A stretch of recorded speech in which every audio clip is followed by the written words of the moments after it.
So they first dropped us off in the woods in the wilderness of Alaska, and they hand you a parachute and say, okay, you just landed, from ejecting from an airplane or something. So what do you do now?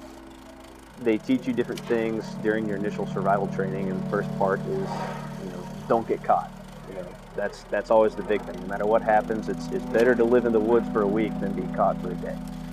We knew that we were being pursued by bad guys, so it was really initially all about getting away from them, putting time, terrain, and distance between you and the people that are trying to capture you. Once we got away from the bad guys, then it was kind of time to take inventory of all the stuff and assess your situation. Where are the good guys at now? How do I start making my way towards them?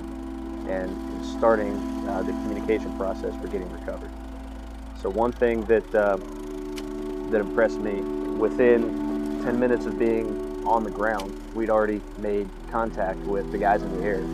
We'd already been authenticated. We'd already been handed off to an on-scene commander, and we had already passed them our exact position. So within 10 minutes of us landing on the ground, the good guys knew exactly where we were, what our status was, and an approximate location of where the bad guys were. We had different agencies out there, Army, Air Force, and civilian agencies that were kind of looking out for us. And that's how it would be real world.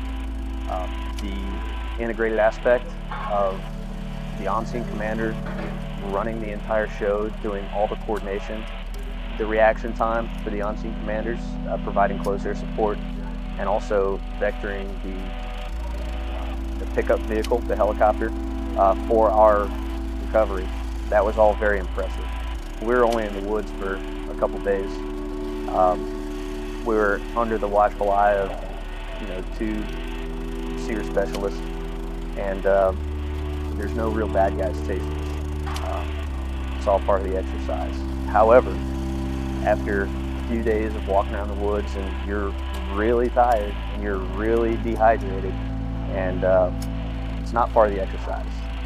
Your body's starting to not do so well, and the relief that helicopter brings when you hear the rotors and then it comes in low over the trees and lands right in front of you, that's real relief. I can't even imagine being in a real situation, being really shot down, potentially injured, after being out there for days or even weeks with people that are trying to capture you and potentially kill you. Seeing that helicopter is a huge relief.